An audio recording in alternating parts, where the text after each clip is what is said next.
Salut, j'espère que tu vas bien. Aujourd'hui, nous répondrons à la question, doit-on prier Marie? Et pour répondre à cette question, nous allons nous arrêter simplement sur ce qui est écrit dans la Bible. Comme Paul nous dit dans 1 Corinthiens chapitre 4, de ne pas aller au-delà de ce qui est écrit. Nous n'ignorons pas que Marie a été la mère de Jésus, et ce n'est pas parce qu'elle mérite ou parce qu'elle a été la meilleure de toutes les femmes de son époque, mais c'est tout simplement la grâce que Dieu lui a accordée. Et qui parle de grâce, parle de quelque chose obtenu sans mérite. C'est pourquoi l'ange Gabriel lui dit déjà dans Luc 1, le verset 30, ne crains point Marie, car tu as trouvé grâce devant Dieu. Mais certaines personnes prennent souvent Marie comme une référence à prier, comme la mère qui pourra parler au Fils afin que le Fils parle au Père. Mais est-ce que c'est ce que la Bible nous enseigne? Au-delà de ces courants de pensée qui ne prennent pas leur origine dans la Bible, regardons quelle place Jésus donne à sa mère. Dans Luc chapitre 11, les versets 27 à 28, il est écrit: Tandis que Jésus parlait ainsi, une femme élevant la voix du milieu de la foule lui dit: Heureux le sein qui t'a porté,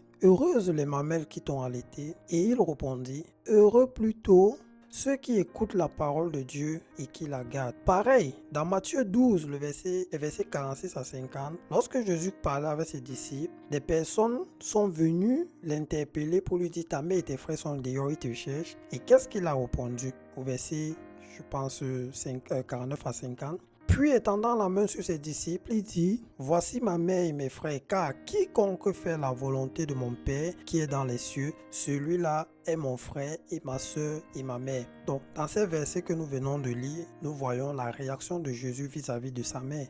Et personne ne pourra dire qu'il a manqué de respect à sa mère. Il a juste donné la place de sa mère en ce qui concerne la foi chrétienne. Donc le fait de donner une place particulière à Marie ne date pas d'aujourd'hui. Parce que déjà au temps de Jésus, on voit une femme qui dit heureux le sein qui a porté Jésus. Mais le Seigneur, lui, il répond plutôt que ce qui est important est de garder les paroles de Dieu. En effet, pour être sauvée, Marie se devait aussi de croire en Jésus-Christ. Elle n'a pas une place particulière par laquelle elle peut entrer au paradis sans avoir cru au Fils de l'homme. Car tout homme ne pourra entrer au ciel que par Jésus-Christ. C'est pourquoi Jésus dit dans Jean 14, le verset 6, « Je suis le chemin, la vérité et la vie. » Tout homme ne part au Père que par Jésus. Et quand on parle d'homme, Marie était aussi humaine. Du coup, elle-même a besoin de Jésus pour partir au Père. Donc il n'y a pas de particularité en ce qui concerne Marie à ce niveau. Maintenant, regardons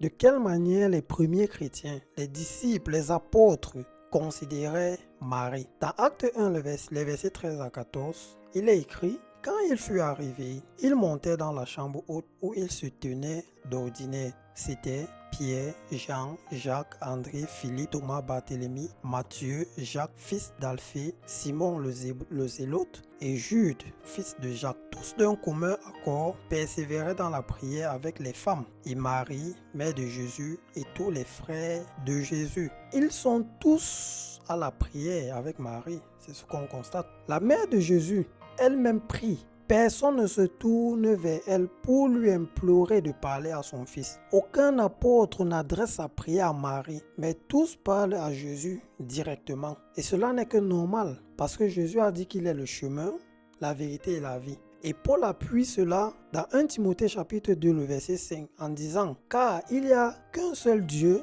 et aussi un seul médiateur entre Dieu et les hommes, Jésus-Christ homme. Donc soulignez bien qu'il y a un seul médiateur. Le fait de prier Jésus et de prier Marie, ça fait deux médiateurs. Or la Bible est claire qu'il n'y a qu'un seul médiateur. Ceux qui disent qu'ils prient Marie, par récurrence les catholiques, afin qu'elle parle à Jésus, car il sera plus sensible à sa mère. Sans se rendre compte, ces personnes pensent ou affirment que Marie serait plus compréhensible ou plus compatissante que Dieu envers nous. Dans la Bible, jamais on adresse une prière à Marie. Aucun apôtre, Jésus lui-même, aucun homme n'a adressé une prière à Marie. Donc on conclut donc que jamais dans la Bible une prière n'a été adressée à Marie. Aucun apôtre n'a élevé la voix à Marie. Aucun homme n'a prié Marie. Jésus lui-même n'a jamais dit que si on veut le prier, on passe par sa mère. Jésus n'a jamais dit il écoute plus facilement sa mère que les hommes. Toutes ces choses, ces inventions ne prennent pas leur base dans la Bible parce que cela ne peut être justifié par aucun verset. C'est pourquoi il est important de toujours se rassurer, est-ce que c'est écrit?